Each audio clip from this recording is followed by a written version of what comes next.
Right, thank you very much, and thank you for that. And it's good afternoon, and thank you very much. It's a great pleasure to be here in this lovely town with this very interesting meeting. So I'm going to look at the question of what might be the mechanism of action of the various clinical effects that Peter Haddad has outlined so well for us. Oops, oh dear, I think I've done the wrong thing. That one, yes, okay. So the four main clinical effects that Peter mentioned were its positive effect in acute mania, in prophylaxis, in the prevention of mood disorder, in the augmentation of antidepressants, and in the prevention of suicide. And the question I want to ask is what the mechanism behind these various effects is. Now we know that lithium has a lot of cellular and metabolic and biochemical effects. So there's lots and lots of effects we can demonstrate in the test tube or on the animal. But the question really is, what is the mechanism of lithium's effects? What does it do in humans as opposed to the test tube or in animals? But really, most importantly, what's it doing in patients where the physiology or may be disturbed? And so I'm trying to get to understand what the mechanism of action of these different clinical effects might be in patients. So here are the effects or some of the effects that we know about for lithium. It has effects on neurotransmitter systems, on the monoamines, on serotonin, dopamine and noradrenaline. It also has effects on the amino acids, and important effects on the inhibitory amino acid GABA and the excitatory one, glutamate. And unfortunately, I don't have time to go into this area in any great detail today, so I won't be saying much further about that, but I will summarize what I think it does at the end. But lithium is also important in the signal transduction within cells, whereby chemicals lead to effects, and that's done through receptors. And we know that lithium's crucial in affecting the mechanism whereby a chemical can lead to effect by its effect on the cycle, the cell cycle. And its effects on these three different parts of the cell cycle, which I'll go into. And we think these are important. And finally, it has effects on preserving neurons and, in fact, maybe growing new neurons. So it has effects in cellular resistance and neuroprotection. And the question I want to ask is which of these many effects may be responsible for the clinical effects that Peter has shown. So I want to start off by looking at dopamine. So why be interested in dopamine? Well, the interesting thing about dopamine is that it's almost certainly involved in the pathophysiology of mania. And we know this because if you give an amphetamine-like substance, or a substance that's a dopamine agonist, you can induce manic symptoms in normal subjects, but even more so in bipolar patients. And we also know that if you give tyrosine depletion, which blocks the production of dopamine, it reduces the severity of manic symptoms. So dopamine is very much, therefore, implicated in the cause of mania. And here's the data. So if you give amphetamine to healthy subjects, you can make some changes, small changes, in their mood elevation. But if you give it to bipolar patients, they develop a manic-like syndrome. Similarly, in work done in Oxford, if you deplete tyrosine, you will also deplete the central amount of dopamine in the brain. And in a study of manic subjects, this tyrosine depletion was shown to be associated with a reduction in manic symptoms. So reducing the amount of dopamine improved the amount of mania. So dopamine has a very strong signal, therefore it's responsible for mania. Amphetamines can induce or replicate mania. Depletion of the precursor lessens the symptoms. And we also, of course, know, as we have heard in many talks throughout this meeting, that dopamine antagonists, whether first or second generation, are effective anti-manic drugs. So the signal is very strong that dopamine is involved. Well, what does lithium do to dopamine? Well, lithium has a very interesting effect that it appears to decrease dopamine transmission. Here, for example, is some animal stuff done by Dr. McQuaid, who can't unfortunately be here today. And he gave animals amphetamine and looked at their behavior. And these were dopaminergic behaviors known to be associated with dopamine. And when you give amphetamine here in the red line, the behaviors massively increase. And this is very much like a hyperactivity, overactivity syndrome, very similar to mania. But if the animals have been pre-treated with lithium, that effect was blocked. So it blocks the effect of amphetamine, and we know that the large proportion of the effect here due to amphetamine is due to dopamine release. So lithium was clearly blocking that effect. If you then look in the rat brain at animals producing dopamine, this is measuring dopamine in the brain using an in vivo dialysis, measuring the amount of dopamine that's released. And if you give potassium, it's known to be a stimulant for release here of dopamine in the presynaptic neuron. But if the animals were being pre-treated with lithium here in blue, it was blocked. So we can demonstrate by these that lithium blocks dopaminergic behaviors and also blocks dopamine release. So that raises the question, is the amount of dopamine that's released presynaptically in mania abnormal? Perhaps that's why lithium's working, by blocking that abnormal excessive release from the presynaptic neuron. And we know in schizophrenia, Dr. Howes mentioned in a symposium in here earlier in the meeting, that dopamine excessive release occurs in schizophrenia. However, that doesn't seem to be the story in bipolar disorder. Here's some work from Lakshmi Yatham using the same methodology that's been shown to increase dopamine in schizophrenia, but there's no change in the presynaptic dopamine synthesis in normal subjects compared with manic subjects. So it's not a simple story that lithium's blocking excessive release that's found in mania. There's something more complex going on.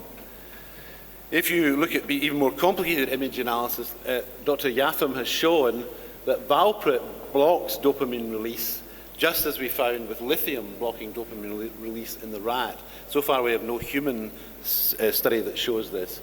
But although the dopamine turnover is not increased in mania, or certainly not presynaptically, it is shown that valproate, which has probably got very similar effects on dopamine, it reduces the output of dopamine in the human brain, but without changing any sensitivity of the postsynaptic receptor. Often when you decrease release of something, the postsynaptic receptor increases in sensitivity, but that's not been found in mania or in bipolar disorder. So the story with lithium is rather complicated. It's not straightforward. It certainly blocks dopamine release, but the story is more complicated.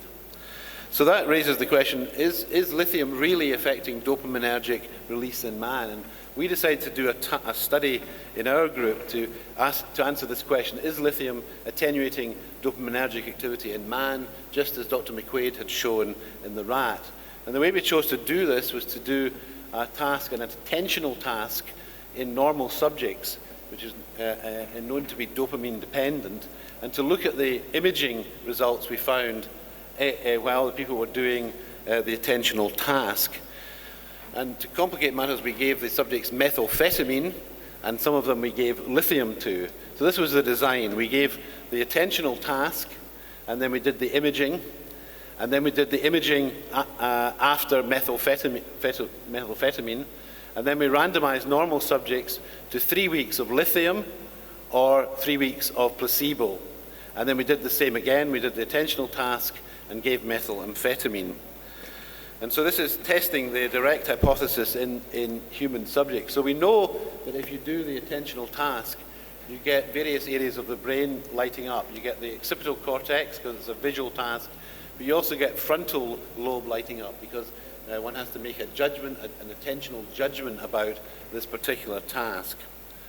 And the results of this large study, with a rather large number of outcome measures, showed that methamphetamine, when it's given, it attenuates the activations that are seen with this task and the deactivations that are seen with this task. And subjects are much more aroused. So this, these changes that we see here are derived from excessive dopamine released by the methamphetamine. But what the group on lithium prevented all these changes. So it prevented both the activations and the deactivations seen with methamphetamine, and it prevented the patients getting more aroused. So lithium appears here to be blocking dopamine release, very similar to what we find in animals. So there's evidence for lithium decreasing dopamine function, and this may represent a therapeutic mechanism of action, but there's a lack of dopamine receptor sensitivity, and this may be important for reasons I'll be able to touch on perhaps later. But clearly we need to do more imaging studies to try and understand this mechanism a bit further. But here we have quite hard evidence of how lithium is working. But it's not complete and it's not straightforward, so it does raise that there may be different mechanisms. I think I'll just skip over that slide. So one of the other ways that might be important is that lithium has an effect on signal transduction and cell signaling, and it does this through an effect on glycogen synthesis kinase 3-beta, and on the phosphoinositol cycle, and through protein kinase C. And so lithium has these effects as well, and they may also be important in its effects in mania. Now, Professor Agukala is going to talk more about glycogen synthesis 3-beta in the next talk, but I'll just mention a little bit about it here. It's known that lithium antagonizes the dopamine-dependent behaviors mediated by glycogen synthesis kinase 3.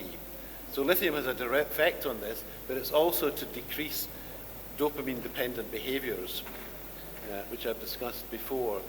So lithium has an effect here in the postsynaptic cell on GSK3-beta mediated through AKT. But it also has effect presynaptically, as I've shown, both in rats and in humans. So the effect of lithium is rather complicated, and its effect in reducing mania is probably a combination of these two different effects in reducing the dopamine-derived behavior. And here's a slide showing again the lithium-treated rats showing a reduction in dopaminergic behaviors with amphetamine. But if you do a mouse knockdown of GSK3-beta, you can demonstrate the same thing. The dopaminergic behaviors are knocked down in this mouse. So clearly this is due to some interaction, the fact that lithium can affect both of these signals, that it's having such a profound effect on blocking mania, which is a dopaminergic behavior. I'll skip that for a moment. Now, what's the evidence that GSK3-beta might be abnormal in bipolar disorder? Well, this is the evidence from rodents, that these animals overexpressing GSK3-beta, if they have too much of it, it induces hyperactivity in rodents. If they're underexpressing it, they have a change in behavior, but also reduced response to amphetamine. However, the evidence that it's abnormal in bipolar disorder is rather lacking. We have no direct clinical evidence that GSK3-beta abnormalities are a target for lithium to work, although it may be implicated through one of the important genes that we find both in schizophrenia and in bipolar disorder. So the main message here is we have a lot more work to do to try and understand the interaction between these two potential mechanisms. The other potential mechanism that's important is protein kinase C, an important mechanism of signal transduction within cells. So protein kinase C is a family of enzymes with numerous effects throughout the body, including the brain, and it regulates both pre- and postsynaptic transmission and signaling, and also plasticity. And we think that lithium's effect on protein kinase C might be important. Some of the data showing that protein kinase C may be an important target. We know that lithium affects it, but why might it be important in bipolar disorder comes from work done across the world, but also very importantly here in Turkey. And that's work using tamoxifen, which we best know as an estrogen antagonist used in the prophylaxis from breast cancer. But it's also a very effective PKC inhibitor that crosses the blood-brain barrier, and we know it's relatively free of side effects. So it's interesting drug. It's a PKC inhibitor, and it will have effects on amphetamine-induced hyperactivity and risk-taking behavior in animals. And here's some of the data showing this, that tamoxifen will block the amphetamine behaviors, both the hyperactivity and the risk-taking behavior. So it's therefore a very likely target that might be important in mania. And studies have been done. This was one of the studies done in the USA showing an effect of tamoxifen compared with placebo in mania. And a similar study done by my co-chair, Professor Yildiz, showing a double-blind placebo-controlled trial of tamoxifen in very severely manic patients, many of whom were psychotic. They have very high Young scores, and it showed that tamoxifen reduced the manic scores compared with placebo in those subjects. And it was a real proof of concept that this mechanism may work. Of course, it's only one study, but fortunately now there are a number of other studies that back this up, that PKC inhibition can lead to improvement in mania. And so lithium, so that may be part also of why lithium's having an effect in mania, because it also is a PKC inhibitor. Now, what about lithium's effect in mood stabilization? Why should it be able to protect against both episodes of mania happening and episodes of depression happening, as Dr. Haddad showed? Well, we think here that the most important thing is not its effects on monoamines, but its effects on signal transduction, particularly looking at the inositol monophosphate enzyme system within the cell, and lithium inhibits this. And this is a key enzyme necessary for the synthesis and recycling of inositol in the pathway of signal transduction. So a very important signaling pathway for a number of transmitters that I'll show in a moment. So what does lithium do? Well, lithium is known to inhibit the production, this cell cycling pathway, and to produce an important block here in the development of this. And this will therefore reduce or markedly alter the effect of cell signaling through this system. So a number of transmitters are signaling through this system, and lithium can block it. And we know that in the human brain, lithium is responsible, and this was in mania, levels of this inositol, this substance here, are raised in mania, and they normalize during lithium treatment. So this effect we see in cells can also be found in normal humans, but also in patients, that it's having an effect in blocking this cell cycle. And by blocking this, as it also does valproate, we can show that it will affect changes in all these transmitters, noradrenergic, dopamine, the glutamate system, and also other neurotrophic factors. So it's a very important marker, therefore, that may keep cells stable and stop them becoming over or under excitable as a result of changes in this pathway. And it's also linked to the PKC system, which we previously mentioned, which we know is an important effector for a number of other systems within the brain.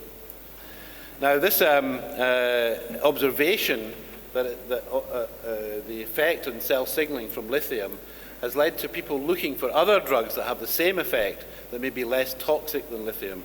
As Dr. Haddad mentioned, lithium is a very effective drug, but it has major problems with a narrow therapeutic index, a large number of side effects, and major problems if it stops suddenly. So I want just very briefly to present some work from Oxford, where they've been looking to try and find other drugs that have the same effect on blocking inositol. And they've been looking at this pathway here and looking for drugs that also have the same effect, that may be safer and more widely used. And this led to a screening of drugs that had been screened in America by the FDA. And there, all the drugs that have been screened have a chemical signal. So they were able to identify a number of inhibitors of IMP, the important enzyme in the PI cycle, and to look at candidates. And they found this particularly interesting candidate, epsilon. And epsilon is very potent in blocking this signal transduction, more potent than lithium. But it's also a drug that's been used in a number of other situations. It was tried as an antioxidant, an anti-inflammatory agent, and there are a lot of trials with it showing that it's very well tolerated with no toxicity in humans. And so that led to a number of studies of epsilon in the rat model that we've been talking about. So if you give rats amphetamine, again, you show an increase in their behavior,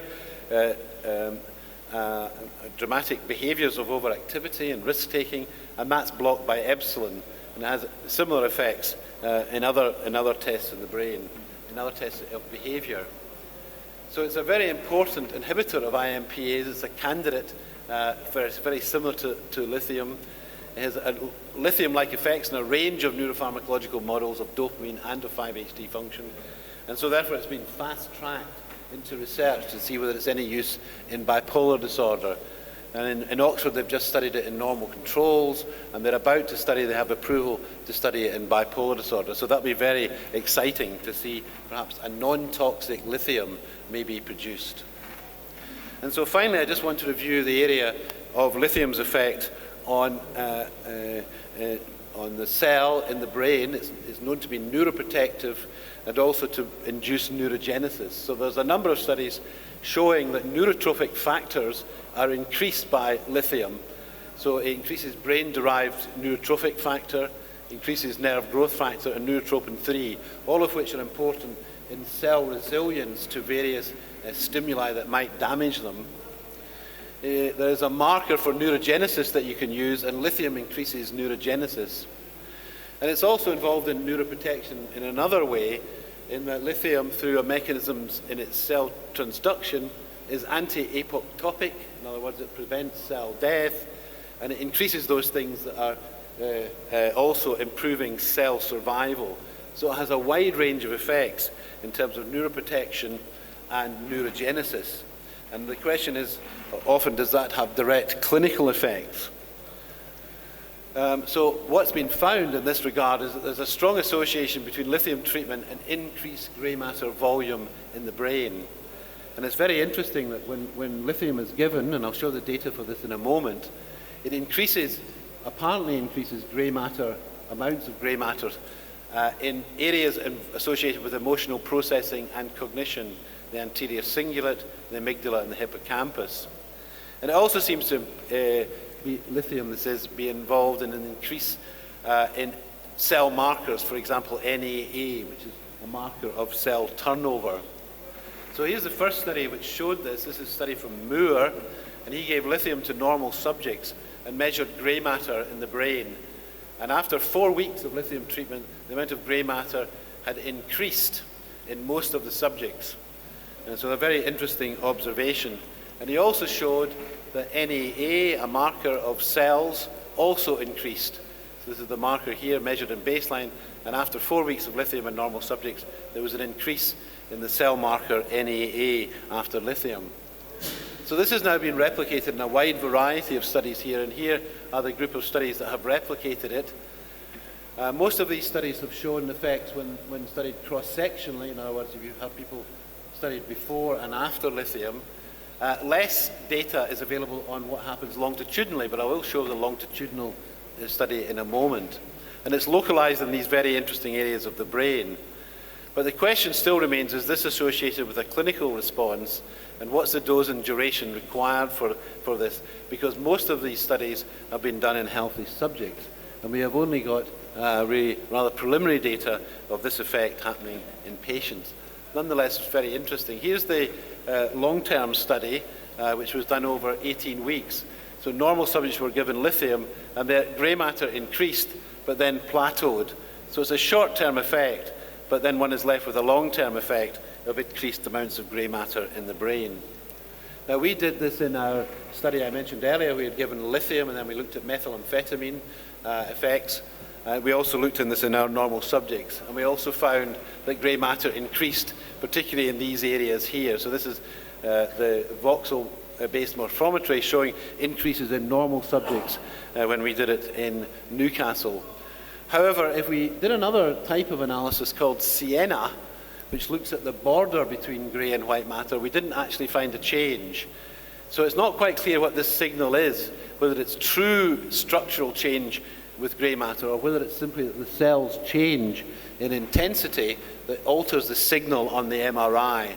So the grey matter change may reflect a cellular effect of lithium, but probably not an actual volume expansion, is what we believe and what we published on.